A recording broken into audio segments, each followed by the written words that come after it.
This is Misha Fayant.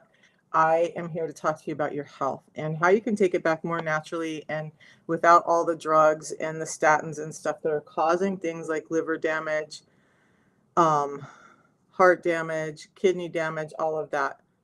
Wow. Glipizide, Jardiance, Trulicity.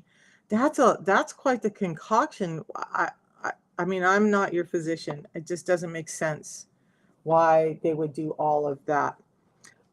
Since you brought that up, I'm going to talk about this really quickly. It's not something I normally talk about a lot, but when we look at some of those drugs, and we can look at the PDR in a little bit, and I've read some research and watched some doctors talk. So some of those drugs will actually cause you to grow new fat cells. Now, when I was growing up, they said you're born with the same fat cells you have all your life, and that science is now showing that's not true.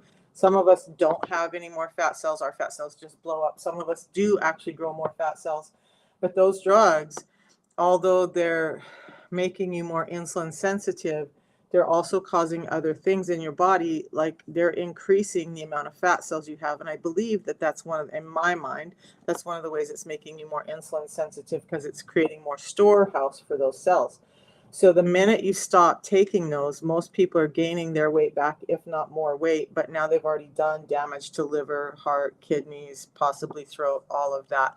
You guys can go to pdr.net. Any layperson can go look at that and see what those medications are doing. And I'm not a doctor. I can't tell you what to do, but I can ask you to educate yourself enough to understand what you're being given. If you are on this journey to have better health and you want to start where you can, check out those drugs. Like, I had a type 1 diabetic with me on the phone the other day who was being given metformin, and I was shocked because it says right in the PDR that those drugs should not be given to type 1 diabetics.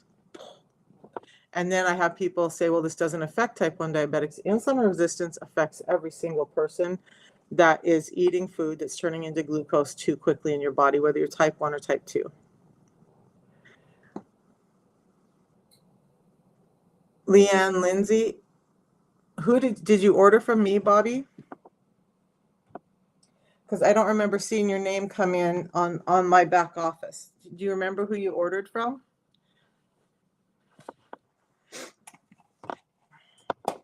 But I'm happy for you. That's a great thing. And I hope that you get everything you want out of it. And whoever your coach is, I hope they help you tremendously throughout this process.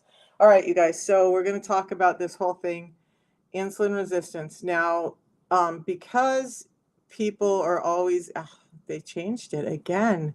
TikTok keeps changing the placement of buttons. Um, and then I get to search for them in my thing when we go live. Okay, so insulin resistance is what I'm talking about. Why I'm froze up over there, I don't know. Let me get that started. All right, and